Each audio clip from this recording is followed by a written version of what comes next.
Boa noite a todos. Um prazer imenso estar nessa casa. E hoje eu e a Fabíola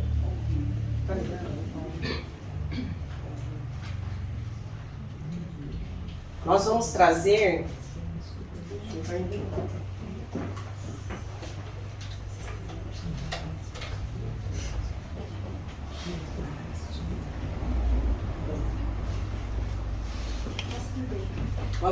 esse livro. Esse livro é um livro psicografado pelo Chico Xavier e ele é trazido as mensagens pelo irmão Jacó. Esse livro é muito bom, esse livro é fino. E o que a gente tem que saber para iniciar esse livro, o estudo? Voltei às lições do irmão Jacó. Mas, para iniciar, quem foi o irmão Jacó? Então é muito importante a gente saber a vida dele. Quem era ele nesse contexto? Ele tem um pseudônimo, o nome dele é Frederico Figner, mas ele usava o pseudônimo de irmão Jacó. À época tinha muita utilização de pseudônimos, igual o Humberto de Campos. Humberto de Campos, o Chico Xavier sofreu um processo da família, e aí ele foi obrigado a usar o nome, continuou psicografando com o Chico, mas usava irmão X. Então quando vocês verem irmão X, é Humberto de Campos. Então à época houve um auxílio da espiritualidade que fosse usado o pseudônimo. Ele era de origem judaica, ele não era brasileiro, ele nasceu na Eslováquia em 1892 e veio para o Rio de Janeiro. Em 1892 ele veio para cá. Pioneiro da indústria fonográfica brasileira, Casa Edson e gravadora Odeon. Então ele era uma pessoa muito, muito rica e uma pessoa com grande influência na comunidade do Rio de Janeiro. Então ele era muito conhecido, a gravadora Edson e a gravadora Odeon, e hoje a Universal Studios. Aqui a casa dele, imagina isso, em 1800, a casa até hoje existe, está aberta a visitação.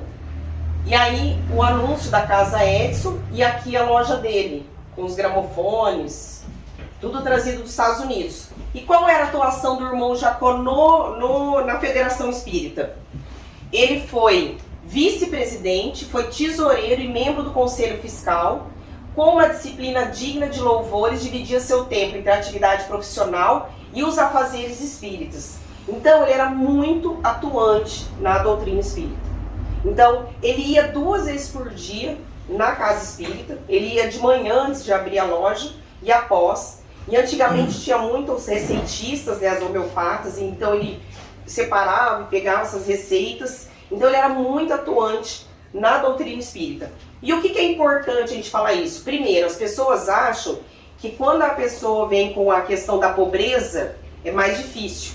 Mas não. Na nossa encarnação, a riqueza, os bens materiais, o luxo é muito mais difícil, porque é muito mais fácil da pessoa se desviar.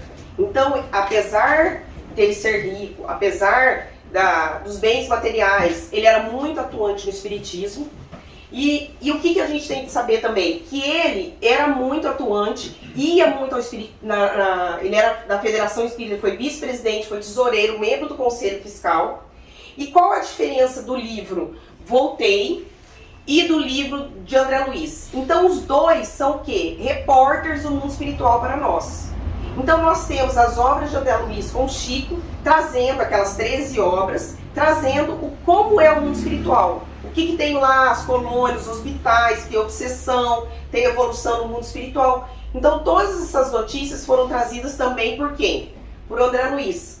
Qual que é a diferença de André Luiz e do irmão Jacó? É que ele era espírita e o André Luiz não era. Então a gente percebe essa diferença. Então é muito importante e relevante esse livro por conta dele ter sido espírita. Então ele tinha um conhecimento de como era o mundo espiritual, ele tinha o conhecimento de como era o processo de desencarne. Então esse é um fato relevante e importante. Então às vezes a gente fala assim, mas como que é lá no mundo espiritual? Ninguém voltou para contar. Já ouviram isso? Mas ninguém nunca voltou para contar? Sim, eu voltei, disse o irmão Jacó. Então ele vem trazer essas pontuações nesse livro como espírita. Então quais foram as percepções dele como espírita, as frustrações, né? E as percepções dele como sendo membro da Federação Espírita, como membro atuante. Então essa tem uma diferença bem relevante das obras do Frederic Figner, do irmão Jacó, com as obras de André Luiz. A gente percebe que ele não foi para um umbral, ele foi direto para uma colônia espiritual, um pouco mais inferior. Já o André Luiz ficou 7, 8 anos no umbral, então ele tem essa diferença. E aí a gente vai perceber, o que nós temos a primeira característica? Que quando ele era encarnado, ele falava assim, eu preciso voltar para mandar uma mensagem, eu preciso psicografar através de alguém para explicar como que é o mundo espiritual. Ele sempre tinha isso na cabeça dele. Então ele foi muito afoito após o desencarne dele, buscando sempre falar assim, não, eu preciso levar a notícia do mundo espiritual. E o interessante é que assim, quando você tem um livro, geralmente o prefácio é feito por uma outra pessoa, certo? Tem o autor, o prefácio é feito por uma outra pessoa. Nesse livro não, ele é o autor e ele mesmo faz o prefácio desse livro. E aí o que ele coloca no prefácio, que não há como não falar essa frase?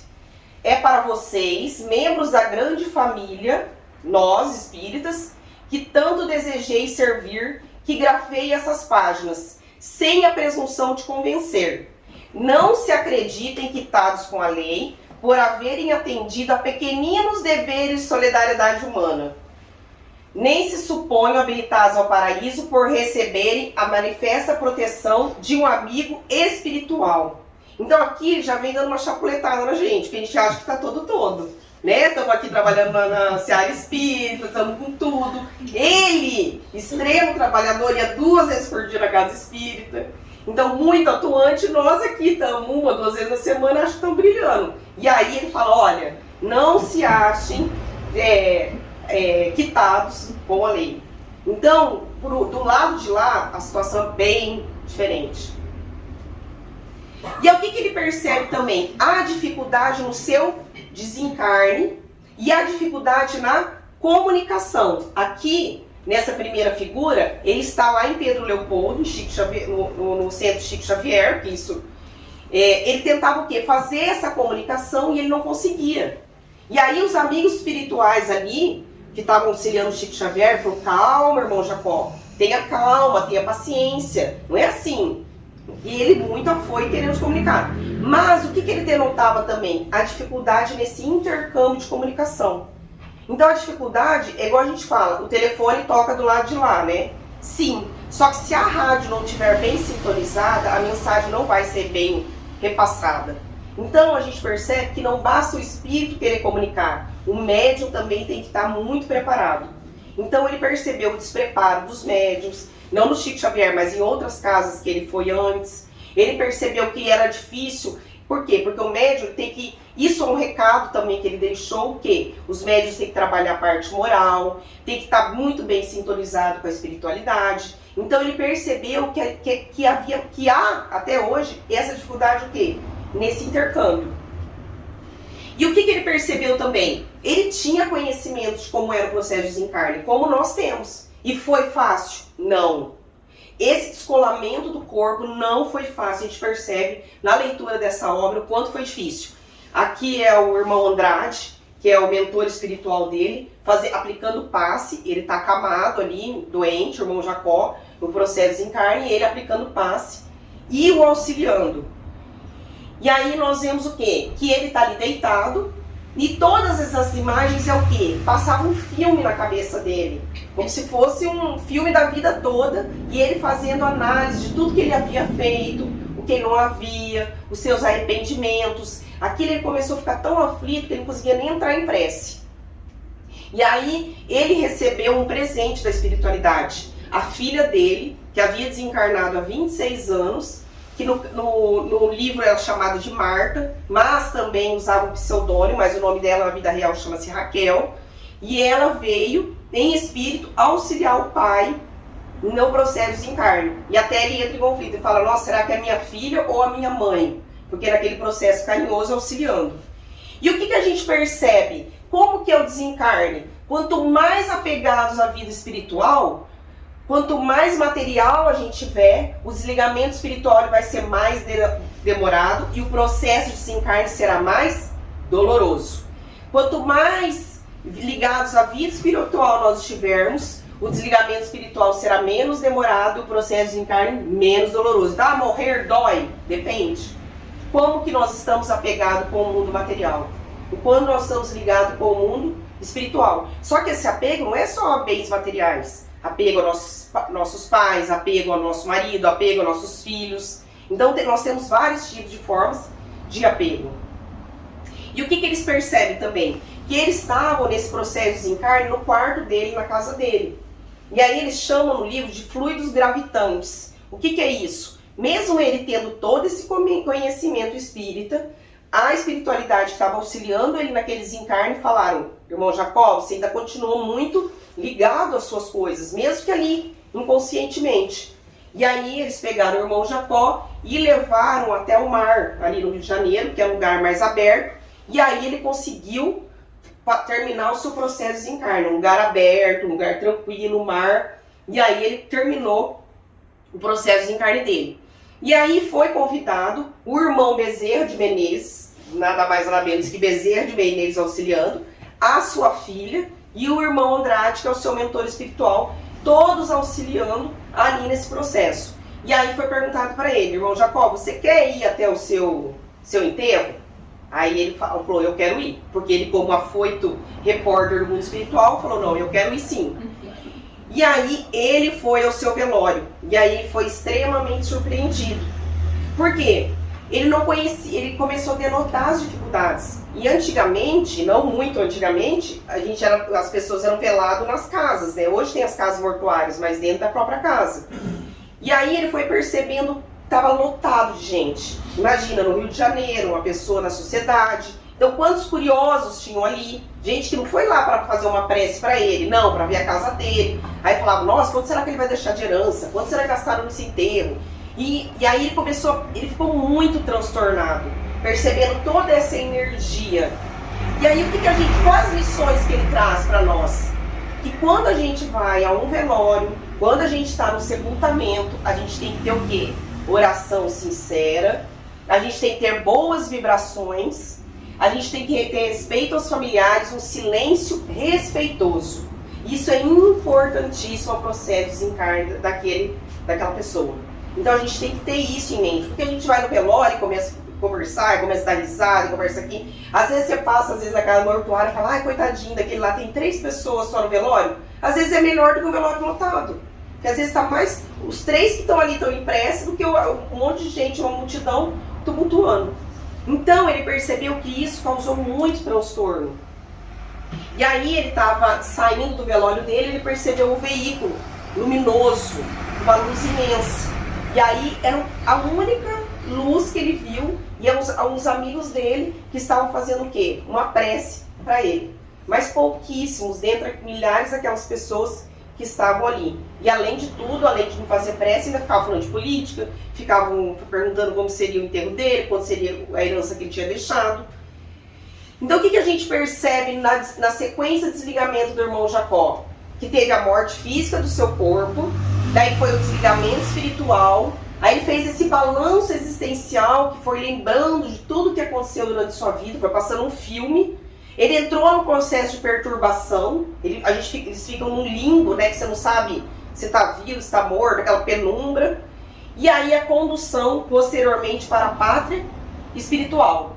Então, quais os fatores que vão influenciar no processo de desencarne de uma pessoa? A idade. Quanto mais idoso, mais aceitação do desencarne, mais fácil. Quanto mais novo, mais revoltante. Então, mas isso é um fator pequeno, médio. O tipo da morte. Se você já tem uma doença, a pessoa já está naquela aceitação e desencarne, é diferente daquela morte abrupta, né? Às vezes um acidente, mas isso é um fator baixo. O conhecimento espiritual auxilia no processo de desencarne, na morte? Muito. Então, como nós estamos aprendendo hoje, buscar o conhecimento também auxilia. Por quê? Porque na hora que você tiver esse processo, você vai falar: nossa, eu lembro uma palestra que eu vi da Luzita Pedroso que falaram isso e isso. Então, te acalma, respira. Então, você tem esse conhecimento. Imagina você não saber de nada e falar: ué, o que está acontecendo? Mas o maior fator que influencia no nosso processo encarnatório é o quê? A prática do bem. Então isso realmente é o que vai acabar auxiliando ou não no nosso processo desencarnatório. E é isso que traz também o livro do irmão Jacó. Agora a Fabíola vai entrar. A outra parte. Meus amigos, quantos de nós imaginamos que nós, já que temos o conhecimento espírita, imaginamos que o nosso desencarne vai ser tranquilo, uma simples passagem, que o nosso perispírito ficará leve, nós iremos volitar e tudo vai passar de uma forma tranquila e amena. Eram esses os pensamentos de irmão Jacó. E de repente ele percebe que não é tão simples assim. É muito difícil. É mais fácil o desligamento do corpo físico, largar aqueles despojos, aquele corpo, aquela veste antiga, usada, rota, do que largar aqueles apegos. O apego da vida material. E é isso que ele observa na sua passagem. Que o homem velho, aquelas atitudes, aquelas manias, todo aquele apego ainda estão vivos dentro dele, vivos dentro de nós. Então, o conselho de Jesus está mais vivo do que nunca, mais fresco do que nunca. Reconcilia-te com o teu adversário enquanto está na jornada. No sentido também de irmos nos despojando das coisas, dos apegos, das pequenas coisinhas que ainda nos prendem a esta vida, a este momento. Porque, seguindo Jesus também, Jesus nos chama a mensagem de vamos ter que dar conta da nossa administração.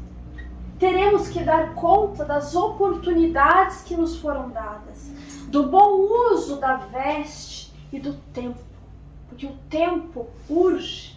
Cada segundo é importante. Sabemos a data do nosso aniversário, mas quando iremos retornar? Como será esse retorno? Será que nós estamos preparados? Será que a mala está feita com tudo aquilo que nós realmente precisamos? Então, chega um momento em que, desprendido do corpo físico, ele vai se reunir a outros espíritos, também já em espírito, desencarnados, mas ele observa as faces dessas pessoas, faces torturadas, muitos em estado meio de sono, sem consciência direito do que estava acontecendo, seguidos, é claro, por seus mentores espirituais. E ele observa o transtorno, a angústia daqueles espíritos, que estavam até mais sofridos do que ele, ou tão sofridos quanto.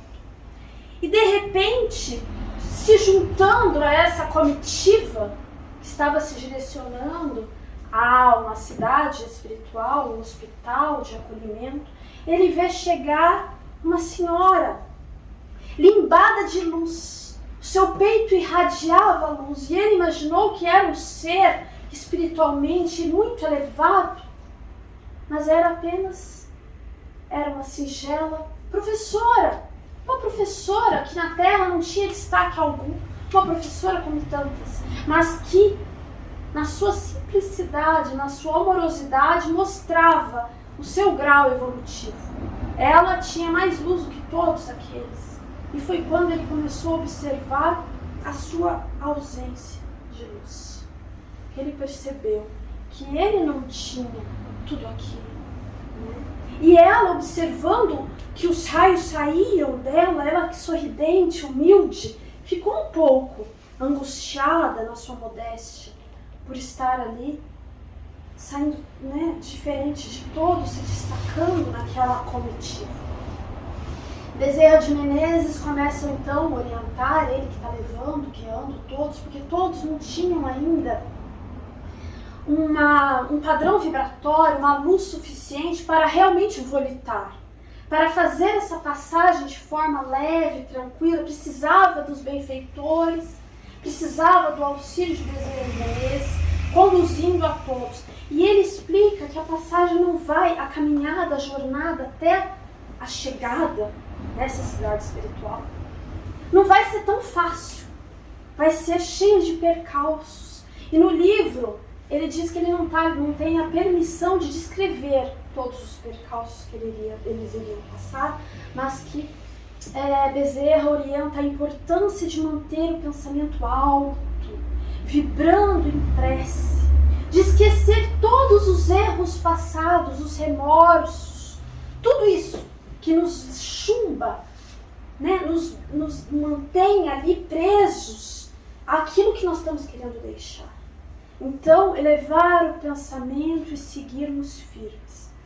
Então, eles observam nessa passagem monstros, muitos monstros. Monstros que ele também não tem permissão de descrever.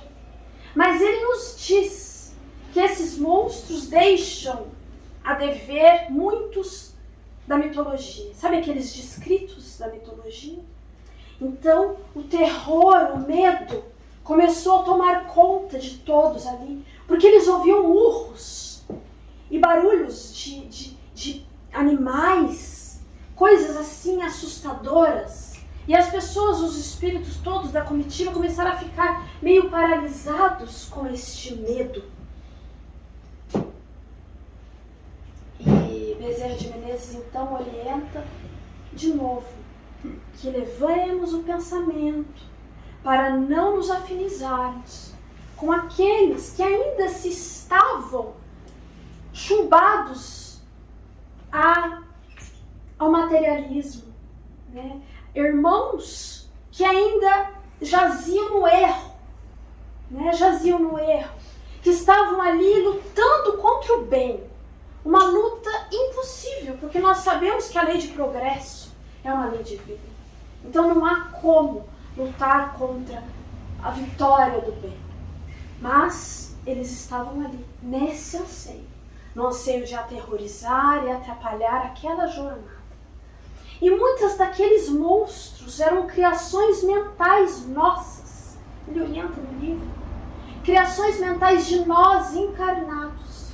Que às vezes temos uma imagem respeitosa, educada, gentil, mas que nosso pensamento no íntimo é torpe, é baixo, de baixo escalão.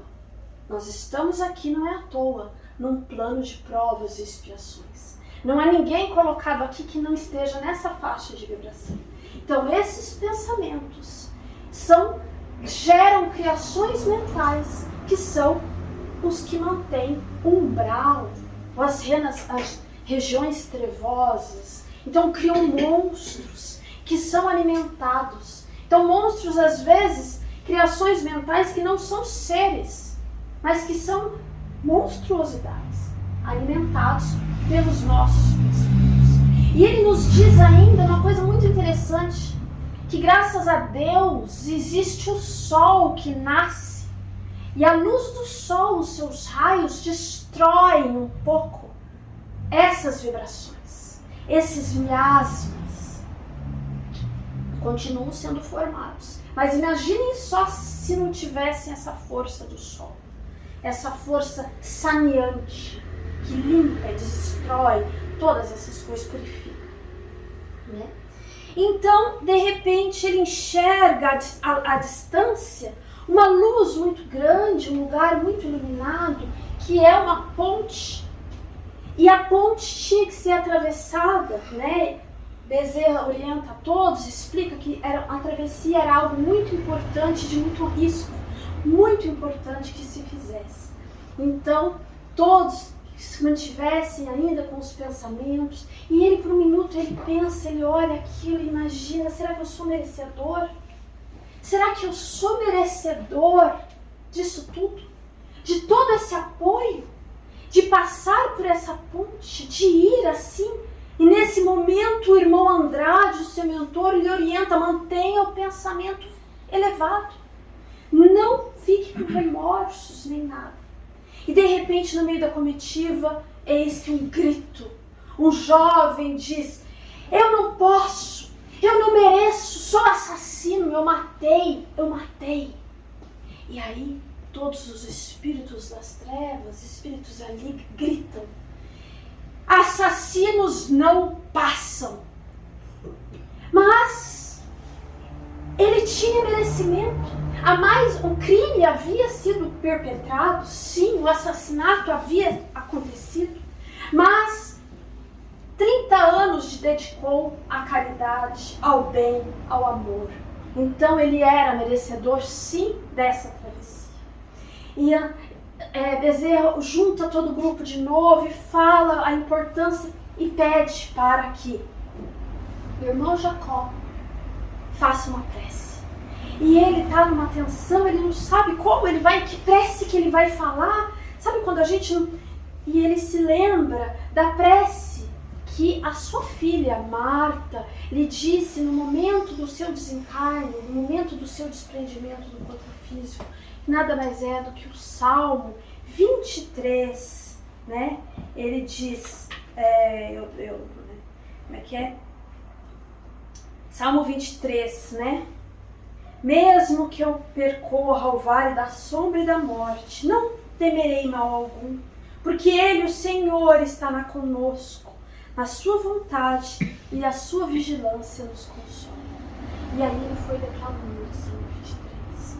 E todos unidos naquela oração conseguiram finalmente ultrapassar esse momento. E chegaram à região, né, a cidade espiritual, e eis que irmão Jacob vê pássaros muito brilhantes se achegando, e de repente ele vê, não eram pássaros, eram crianças, e vinham correndo para receber a professora, né? E ele também teve o prazer de ser recebido e acolhido por amigos muito queridos, trabalhadores também da seara espírita, né, trabalhadores da FEB, Guilherme Ribeiro, Leopoldo Cirne, todos os outros. Observem, eles estavam envoltos, uma luminosidade os envolvia. E ele vai então para casa, junto com seu mentor, sua irmã, é recebido por uma amiga espiritual, observa toda aquela decoração, que era a decoração como era a casa dele aqui, no plano encarnado.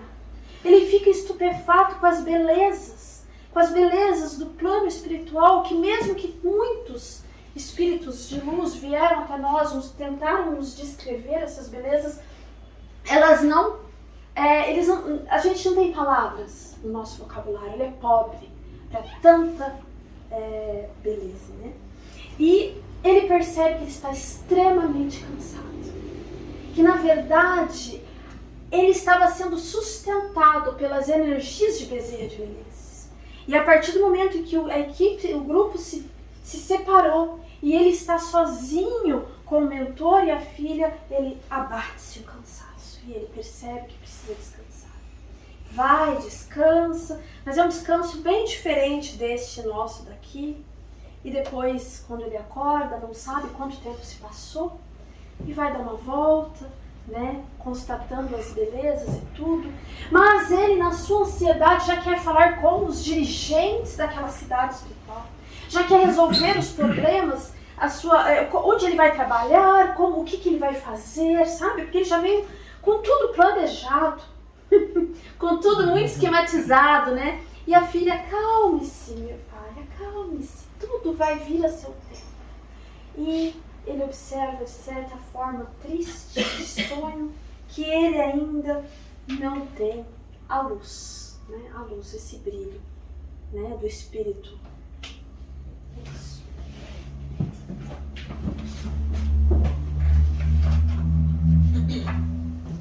Aí, dando sequência, ele vai dar uma volta ali no mundo espiritual, uma colônia espiritual, na realidade, uma colônia espiritual inferior. E uma questão que a gente denota muito é essa questão da luminosidade de Jacó. E é uma das críticas também que a gente lê no livro. Mas, fazendo uma crítica otimista, a gente pensa, mas ele era um trabalhador espírita e a gente percebe tantos outros com essa luminosidade, ele não. E aí ele evangelizava as outras pessoas e ele esquecia de se evangelizar.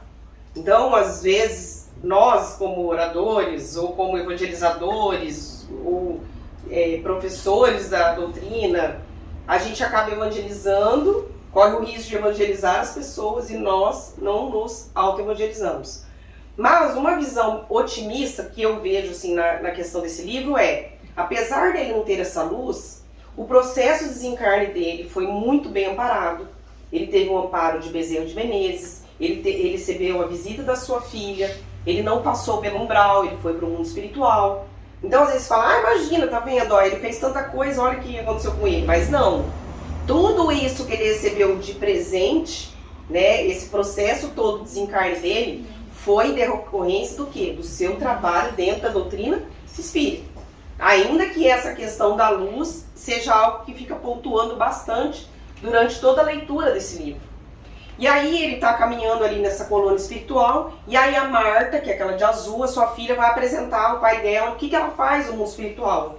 Então ela está desencarnada há 26 anos, e aí ela vai mostrar que ela trabalha com crianças de 7 a 12 anos de idade, e ela cuida dessas crianças.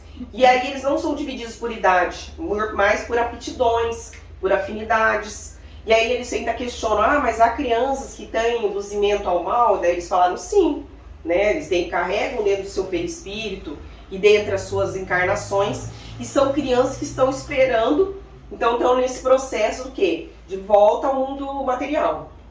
Aí tem uma frase muito linda que a gente fala, como que o espiritismo é consolador, né? Aí Guilom Ribeiro ainda comenta com o irmão Jacó, para mamães angustiadas dos círculos terrenos, existem aqui filhinhos inquietos e saudosos.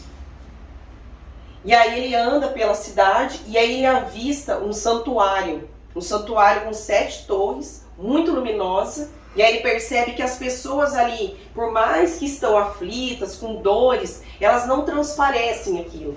Então essa questão que Bezerra de Menezes sempre fica, eleve seu pensamento, pense no mundo espiritual, mantenha sua mente elevada, isso é o que a gente tem que fazer o tempo todo. O quanto o processo mental, tudo que nós pensamos, isso influencia. A gente percebe, quando a gente faz a leitura, no processo de desencarne dele, isso influenciou demais, na parte da travessia dele, na parte que ele está no mundo espiritual. E uma coisa que ele denota muito é que as pessoas, mesmo ali em aflições e dores e sofrimento, elas não transparecem aquilo. Então elas estão sempre alegres, estão sempre felizes, estão sempre sorrindo. Então, sempre com pensamento o quê? Em elevação, sempre com pensamentos elevados. E aí ele chega nesse santuário e ele tenta entrar no santuário e ele é impedido de entrar. E aí, o que a gente tem, quais são os locais? Porque a gente percebeu aqui que ele está numa colônia espiritual. Mas quais são os locais que a gente pode ir após o nosso desencarne? Às vezes as pessoas não se tocam que desencarnou, que morreram, e continuam dentro, no próprio corpo físico. Às vezes a pessoa está lá em processo de decomposição, dentro do caixão, e aí que a pessoa começa a tocar e fala, nossa, realmente eu desencarnei. Então às vezes a pessoa está tão arraigada e tão fixa no mundo material que ela nem denota essa questão. A hora que ela está em processo de putrefação, que ela começa a se tocar, que ela está nesse processo de desencarne.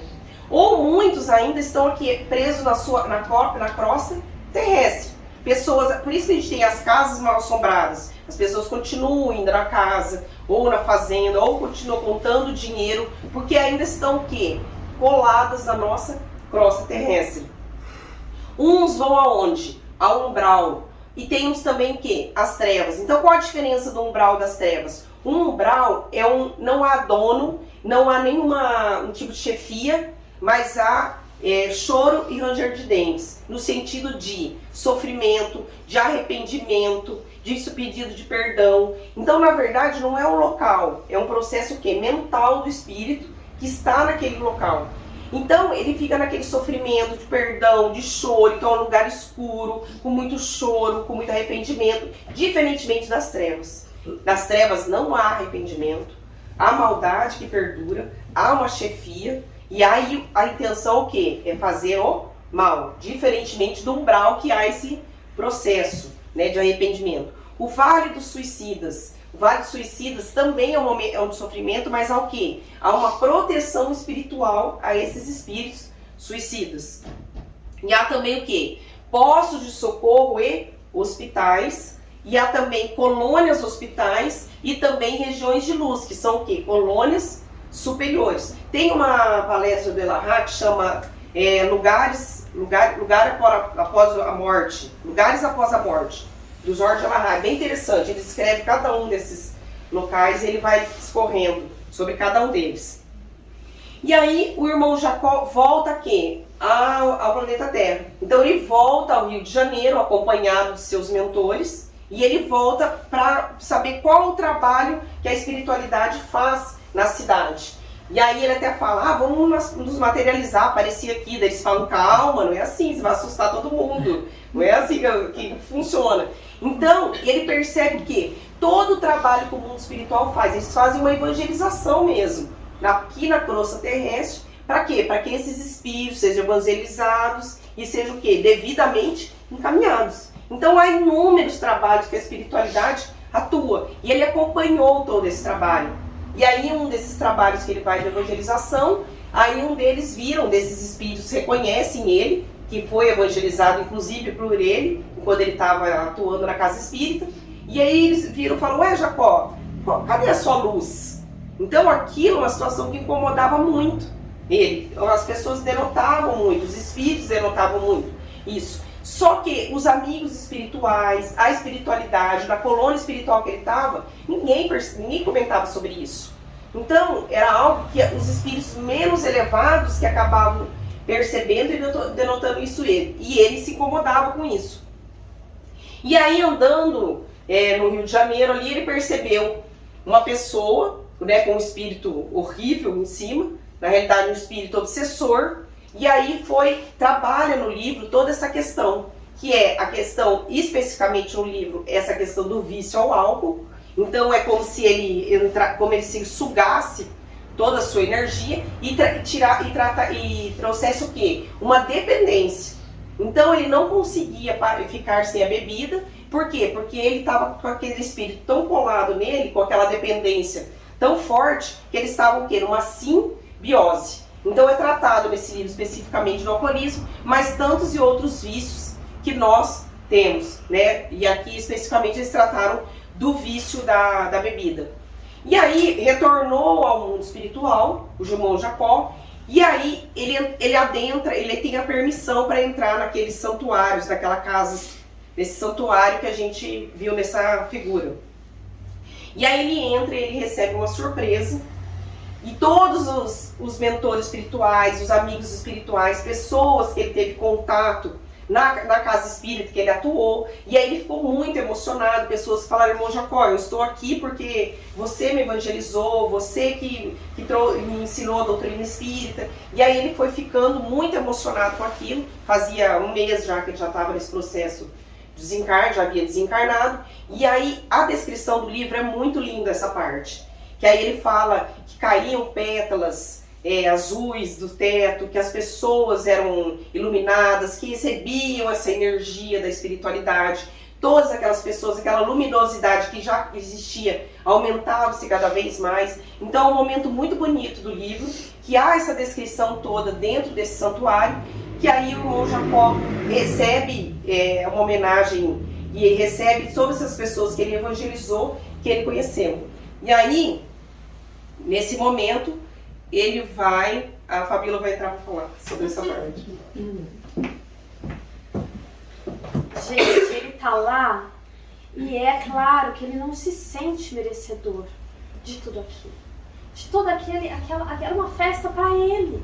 Os convidados estavam lá para ele. E ele de repente, no meio do salão, uma luz começa a brilhar muito forte. E ele começa a observar que do centro dessa luz, uma forma humana vai se condensando, e é quem? Nada menos que Bittencourt Sampaio. E ele tenta recuar, tenta ajoelhar, e Guilherme Ribeiro não permite. Porque aquele ser limbado de luz era a coisa mais próxima que ele já tinha visto de um ser celestial, de um anjo. E essa imagem toma conta, e um pouco antes, né, antes dele chegar, como ele não se sentia merecedor de tudo aquilo, ele começa a dizer, a declarar a todos os convidados da festa, todas as suas imperfeições, tudo aquilo que ele havia feito de errado quando encarnou. Ele começa a falar e declarar, mas olha, eu errei dessa forma, eu fiz essa opção, essa atitude equivocada, aqui eu podia ter sido mais humilde, lá com aquelas pessoas eu não tive tolerância o suficiente. Então, quando o Bittencourt Sampaio toma forma e chega, ele fala palavras tão carinhosas, alegres, o recebe de braços abertos, lhe diz isso. Como foi bom que ele tivesse enumerado as suas próprias falhas. Porque aqueles, os filhos do conhecimento santificante, aqueles que já se encontraram com Jesus, com o seu evangelho, sob a ótica da doutrina espírita, né? Não podem mais ser os mesmos, não é assim? Quando nós adentramos a porta do espiritismo, não dá para ser mais a mesma pessoa. Nós começamos a olhar para dentro de nós e buscamos uma modificação. Então, a esses que receberam, que entenderam, que compreenderam, que são os verdadeiros espíritas, né? Porque no Evangelho segundo o Espiritismo, Kardec enumera os tipos de espíritas. E tem aquele que é o verdadeiro, é aquele que compreendeu e que usa as medidas para si, não para os outros. O outro pode, Chico falava, o outro eu dou o direito de ser como é, mas a mim, a obrigação de ser cada dia melhor. Né? Então, os filhos do conhecimento santificante condenam a si próprios e salvam a si próprios pelo trabalho, pelo esforço, pela compreensão, né? Pela real compreensão. E aí ele começa a perguntar, então, quando eu irei trabalhar? Quando eu poderei ajudar? Quando? Não. O trabalho, a bênção do serviço, é a verdadeira credencial para que nós adentremos ao reino divino, para que nós possamos construir esse reino dentro de nós. É através do trabalho, do serviço ao próximo. Então, ele fala também sobre as virtudes da iluminação interior, porque nós às vezes nos preocupamos com grandes resultados, grandes coisas que ficam até palpáveis, mas na verdade a verdadeira iluminação é algo sem muito alarde. É nós descobrirmos a humildade, a simplicidade, o amor verdadeiro, o perdão. Coisas muito silenciosas que acontecem dentro de nós e entre nós e Deus, nós e a divindade. Né? Então, é esse trabalho que nós precisamos utilizar, aprimorando todas as nossas possibilidades recebidas do alto, os talentos de que nos diz a parábola do talento, tudo aquilo que nos foi dado para usar como instrumentação para alcançar essa iluminação interior. Né? Então, ele fala que rujam as tempestades exteriores, que venham as dificuldades, os problemas, esquece o passado, esquece os erros, tudo aquilo é o passado. Emerge do homem velho, nasce soberano, cresce sobre ele, através da iluminação interior, e assim caminha para o alto. Pois nós somos uma semente. Onde está escrita a lei divina? Dentro das nossas consciências. Então, é uma semente. Agora, como toda semente, ela precisa germinar, ela precisa do adubo, o adubo do serviço, o adubo das oportunidades bem aproveitadas, né? Do aprimoramento das nossas possibilidades e através do processo das reencarnações. Né? Porque numa só a gente vai conseguir? Não. São várias. Então é um processo de reencarne, desencarne, reencarne, e assim nós vamos emergindo a cada momento deste homem velho, caminhando para o alto. Né? E aí ele sugere, ele fala que a partir daí a luz dele também brotará. né? E aí ele fala, ele dá um conselho para ele fazer o quê? Para ele ir para uma escola de iluminação. Para ele adentrar e começar a estudar, trabalhar, estudar no plano espiritual, né? Então, sementes da sabedoria e de amor. Ambientar essa semente de que nós falávamos há pouco, né? Ambientar ela em nós mesmos. Irmos desenvolvendo. E essa vai ser a conquista de séculos.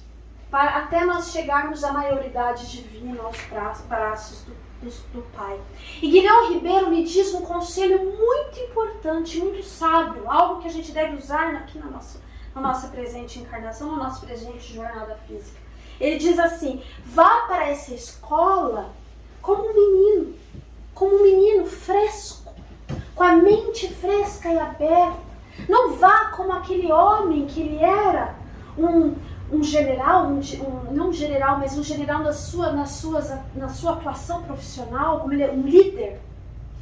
Não vá como um líder, porque todos esses títulos, tudo aquilo ficou para trás. Agora você está em outro momento. Venha fresco, aberto. Quantas vezes a gente vai aprender alguma coisa, mas com aquela base de conhecimento antigo, aí onde vai encaixar o novo ali? Então não. Ele dá um conselho sábio. Venha fresco, de peito aberto, mente aberta, pronto a aprender. E assim ele vai, estuda, agora conhece o professor Ornelas e passa um tempo. Chega o momento da parte prática. Sempre tem, né, a parte prática, né? A gente tem muita teoria, mas ele vai e ele quer a prática, porque nós percebemos até agora que irmão Jacob é caracterizado por uma pessoa de personalidade. Ele quer enfrentar, ele quer modificar, ele quer conseguir, né? Então, ele até sugere, e a equipe espiritual, os dirigentes da escola permitem, e ele vai até a cidade do Rio de Janeiro.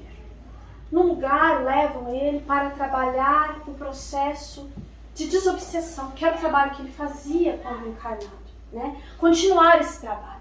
E chega num bar, como a Camila disse, essa questão do álcool, né? Então o espírito já tem uma predisposição ao vício, por problemas emocionais, psicológicos, algo que carrega de outras épocas, e o processo obsessivo aumenta e dificulta ainda mais o desvencilhamento do vício, né? E lá ele encontra esse rapaz que está com a garrafa, que foi um rapaz que ele tentou trabalhar muito, né, o processo desobsessivo quando encarnado. E encontra um espírito que quantas vezes ele dialogou na mesa mediúnica, e agora ele vai dialogar com ele. E Ornelas, o professor, lhe orienta que agora é um pouco mais difícil esse diálogo. Vejam só que interessante, a gente pensa que é o contrário, né? Mas não, é mais difícil, porque nós agora não temos o medianeiro, nós não temos o equipamento mediúnico, nós não temos o médium para fazer, porque o médium, apesar de às vezes não ser um médium sonambúlico, por exemplo, ele tem controle sobre si, ele consegue controlar o que o espírito vai dizer, as suas palavras, os seus gestos, às vezes, agressividade, violência, impulsividade. E nisso ali não vai ter. Então, Ornelas orienta que agora, Jacob, você vai estar frente a frente com o obsessor, sem o medianeiro. E ele dá uma tremida na base. Porque ele, quando se aproxima, ele sente as vibrações densas e pesadas e grosseiras. E pensa assim, como nós, quantas vezes? Será que eu estou preparado para isso? Será que eu vou dar conta? Como será? E Ornelas diz, não, eu vejo a tua inexperiência, mas eu estarei ao lado. Eu estarei aqui te ajudando, te orientando. Confia, confia. Vai de peito aberto, amorosidade, com tudo aquilo que você aprendeu. E aí ele vai, chega. O obsessor, essa parte eu vou dar uma colada aqui. Eu sei que a gente já está no horário, mas é muito importante, tá? ele chega perto do perseguidor e o perseguidor olha para ele, percebe a sua presença, né? E ele chega até ele, tenta dialogar, né? E fala assim: mas meu irmão, não se resolveu se libertar do nosso amigo doente, já de si mesmo tão miserável? E você, nem mesmo depois de morto, desiste de me incomodar, de me encher as paciências?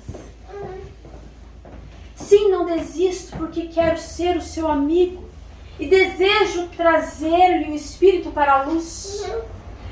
Aí ele dá uma gargalhada daquela bem desagradável e diz: mas eu não vejo em você luz alguma, não vejo luz alguma em você. Como quer me dar o que você não tem? E ele se choca, mas diz do fundo do coração: trabalharei sinceramente no bem até que a vontade do Senhor me ilumine a alma. Porque insiste, não adiantará nada. Fora da caridade não há salvação. Não julga ser nosso dever auxiliar o companheiro de mente enfermiça, ainda ligado ao corpo terrestre? Não lhe conhece a família respeitável e sofredora? Ora, Jacó, você se refere à caridade com tanta segurança? Como não? Que será de nós sem a prática do bem? Ao que me consta, você na terra dava grande preferência ao dinheiro, estimava profundamente a sua própria fortuna. Aí ele sente o homem velho crepitando ainda no seu íntimo, né? Mas as vibrações de Ornelas. E ele diz: recebi as vantagens materiais auridas no esforço digno, tal como o mordomo que detém consigo transitoriamente as dádivas do Senhor. O que o Todo-Poderoso me confiou, já restituí, de consciência feliz, aos seus sábios desígnios. Não lhe conheço autoridade para conselhos. Você foi sempre um homem áspero, indisciplinado, voluntarioso. Muita vez acabava de apontar-nos o bom caminho para seguir a estrada contrária. Agora quer ser apóstolo. Frequentemente, após eu deixar o aparelho mediúnico através dos quais trocávamos conversas, eu lhe seguia os passos discreto e notava que você agia totalmente de forma contrária aos seus próprios ensinamentos.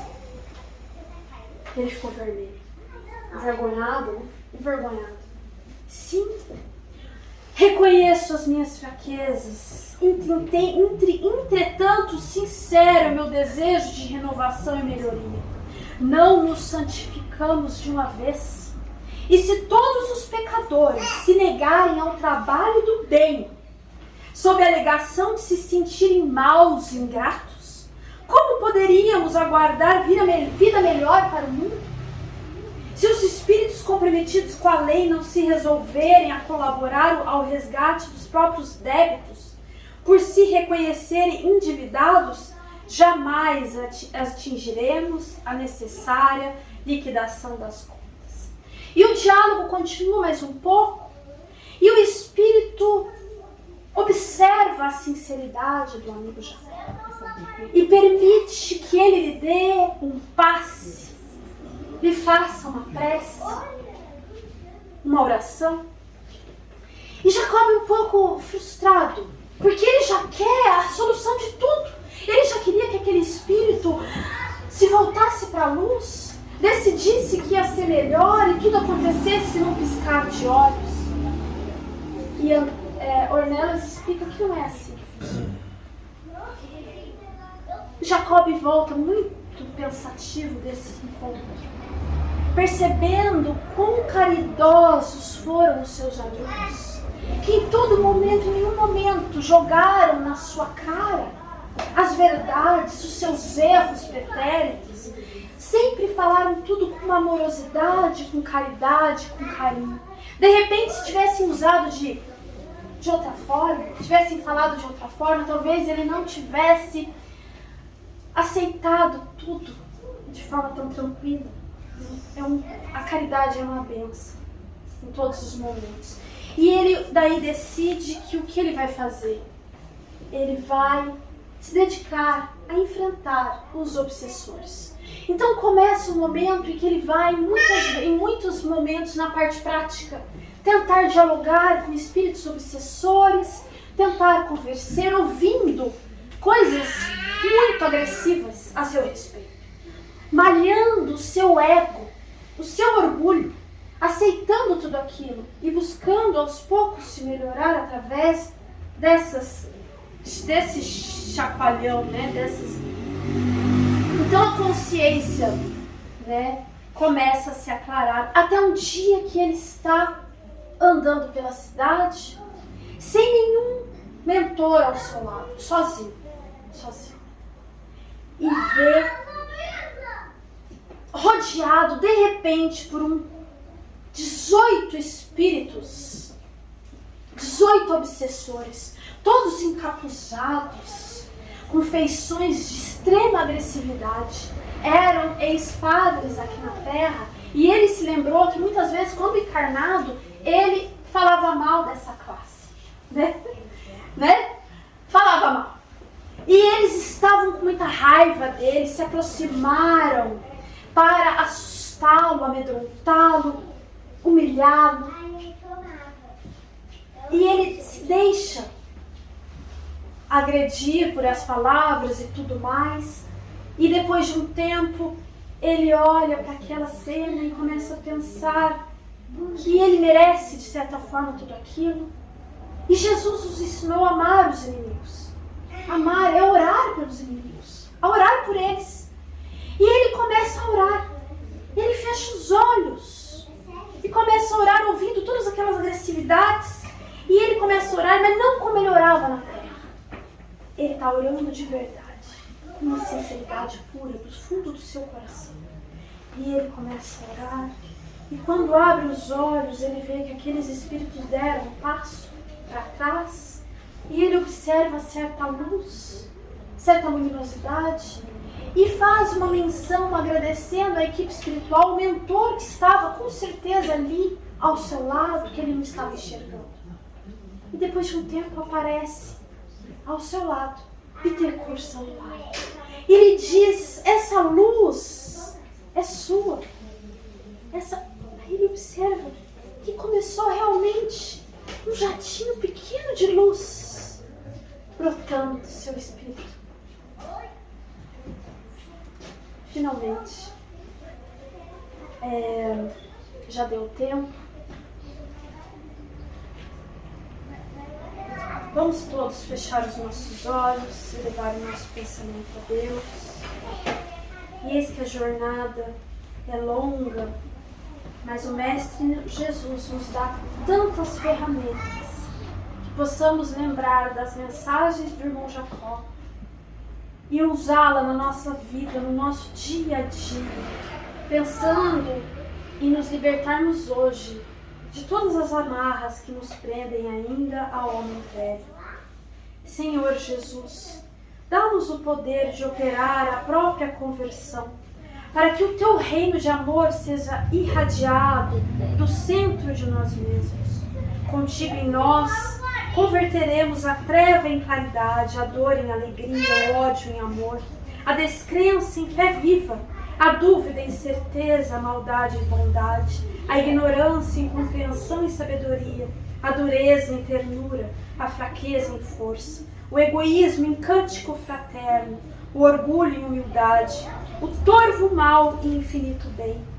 Sabemos, Senhor, que de nós mesmos somente possuímos a inferioridade de que nos devemos desvencilhar, mas unidos a Ti, somos galhos frutíferos na árvore dos séculos, que a tempestade da experiência jamais decepará.